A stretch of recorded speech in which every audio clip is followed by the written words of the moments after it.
Well, hello, it's Miss Gina. And I left you off with chapter 20, The Hour of Triumph. We're in Charlotte's Web, and it's story time with Miss Gina at Gina's Planet. And this is not Thursday anymore, but it's Friday. And we have a long break. So maybe you'll have time to get caught up on Charlotte's Web. Maybe. Or maybe you'll have a nice holiday. Special announcement, said the loudspeaker in a pompous voice. The management of the fair takes great pleasure in presenting Mr. Homer L. Zuckerman and his famous pig. The truck bearing this extraordinary animal is now approaching the infield. Kindly stand back and give the truck room to proceed. In a few moments, the pig will be unloaded in a special judging ring in front of the grandstand where a special award will be made. Will the crowd please make way and let the truck pass? Thank you. Wilbur trembled when he heard this speech. He felt happy but dizzy. The truck crept along slowly in low speed. Crowds of people surrounded it, and Mr. Arable had to drive very carefully in order not to run over anybody. At last, he managed to reach the judges' stand. Avery jumped out and lowered the tailgate. I'm scared to death, whispered Mrs. Zuckerman. Hundreds of people are looking at us. Cheer up, replied Mrs. Arable. This is fun. Unload your pig, please, said the loudspeaker. All together now, boys, said Mr. Zuckerman. Several men stepped forward from the crowd to help lift the crate. Avery was the busiest helper of all. Tuck your shirt in, Avery, cried Mrs. Zuckerman, and tighten your belt. Your pants are coming down. Can't you see I'm busy? Replied Avery in disgust. Look, cried Fern, pointing. There's Henry. Don't shout, Fern, said her mother, and don't point. Can't I please have some money? Asked Fern. Henry invited me to go on the Ferris wheel again, only I don't think he has any money left. He ran out of money. Mrs. Arable opened her handbag. Here, she said, here is 40 cents. Now don't get lost. And be back at our regular meeting place by the pig pen very soon. Fern raced off, ducking and dodging through the crowd in search of Henry. The Zuckerman pig is now being taken from his crate, boomed the voice on the loudspeaker. Stand by for an announcement. Templeton crouched under the straw at the bottom of the crate. What a lot of nonsense, muttered the rat. What a lot of fuss about nothing. Over in the pig pen, silent and alone, Charlotte rested. Her two front legs embraced the egg sack. Charlotte could hear everything that was said on the loudspeaker. The words gave her courage. This was her hour of triumph. As Wilbur came out of the crate, the crowd clapped and cheered. Mr. Zuckerman took off his cap and bowed. Lurvy pulled his big handkerchief from his pocket and wiped the sweat from the back of his neck. Avery knelt in the dirt by Wilbur's side, busily stroking him and showing off. Mrs. Zuckerman and Mrs. Arable stood on the running board of the truck.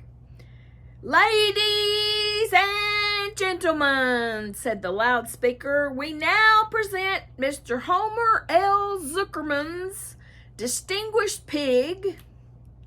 The fame of this unique animal has spread to the far corners of the earth, attracting many valuable tourists to our great state. Many of you will recall that never-to-be-forgotten day last summer when the writing appeared mysteriously on the spider's web in Mr. Zuckerman's barn, calling the attention of all and sundry to the fact that this pig was completely out of the ordinary. This miracle has never been fully explained, although learned men have visited the Zuckerman pig pen to study and observe the phenomenon. In the last analysis, we simply know that we are dealing with supernatural forces here. And we should all feel proud and grateful. In the words of the spider's web, ladies and gentlemen, this is some pig.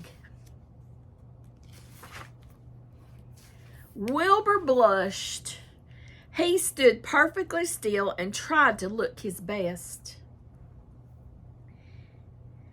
This magnificent animal, continued the loudspeaker, is truly terrific. Look at him, ladies and gentlemen. Note the smoothness and whiteness of his coat. Observe the spotless skin, the healthy pink glow of ears and snout. It's the buttermilk, whispered Mrs. Arable to Mrs. Zuckerman. Note the general radiance of the animal. Then remember the day when the word radiant appeared clearly on the web. Whence came this mysterious writing? Not from the spider. We can rest assured of that. Spiders are very clever at weaving their webs. But, needless to say, spiders cannot write.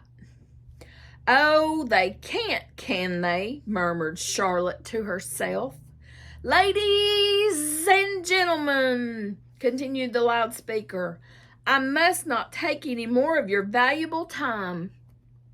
On behalf of the governors of the fair, I have the honor of awarding a special prize of $25 to Mr. Zuckerman, together with a handsome bronze medal suitably engraved in token of our appreciation of the part played by this pig, this radiant, this terrific, this humble pig, in attracting so many visitors to our great county fair. Wilbur has been feeling dizzier and dizzier through this long complimentary speech. When he heard the crowd begin to cheer and clap, he suddenly fainted away. His legs collapsed, his mind went blank, and he fell to the ground unconscious. What's wrong? Asked the loudspeaker. What's going on, Zuckerman? What's the trouble with your pig? Avery was kneeling by Wilbur's head, stroking him. Mr. Zuckerman was dancing about, fanning him with his cap. He's all right, cried Mr. Zuckerman. He gets these spells. He's modest and can't stand praise.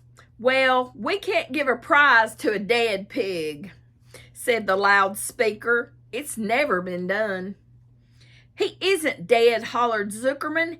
He's fainted. He gets embarrassed easily. Run for some water, Lurvy. Lurvy sprang from the judge's ring and disappeared. Templeton poked his head from the straw. He noticed that the end of Wilbur's tail was within reach. Templeton grinned. I'll tend to this. He chuckled. He took Wilbur's tail in his mouth and bit it.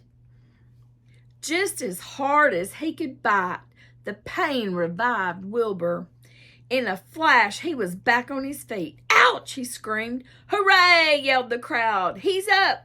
The pig's up. Good work, Zuckerman. That's some pig.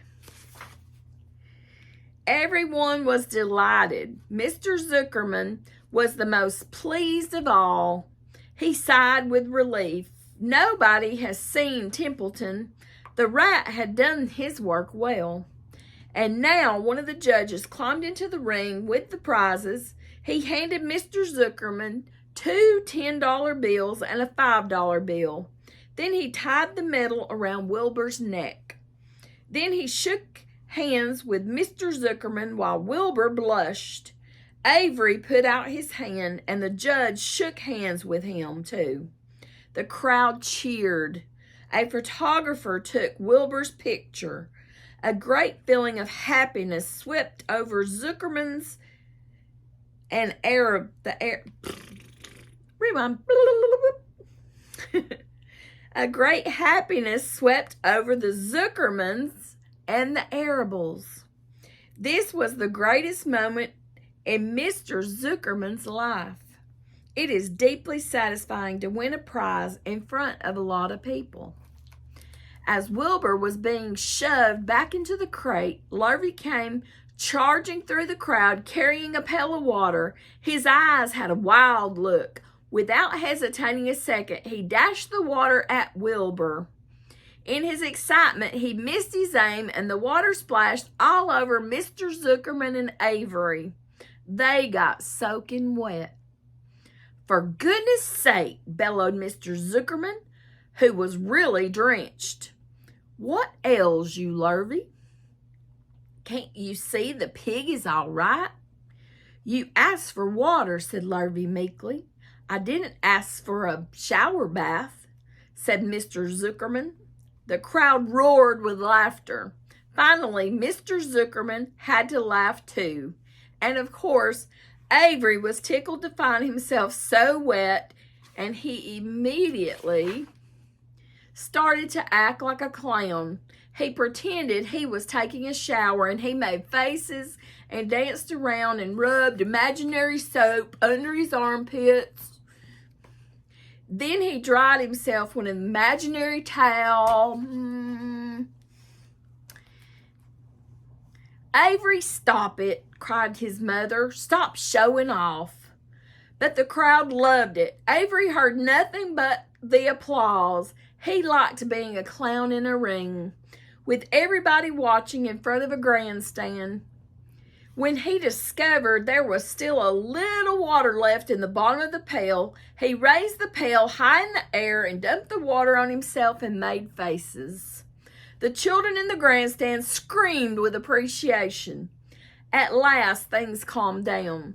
Wilbur was loaded into the truck. Avery was led from the ring by his mother and placed on the seat of the truck to dry off. The truck, driven by Mr. Arable, crawled slowly back to the pig pen. Avery's wet trousers made a big wet spot on the seat. We'll show you these pictures, and that's the end of that chapter. Chapter 21 is next, and it's called The Last Day. And there was the pig on his side, and there is the pig with his award around his neck. And they're taking pictures. And so that was the end of that. I want you to read more in 2024, and I want you to remember to grow your brain. And I hope you enjoyed that story, and I'll see you next time. Bye-bye.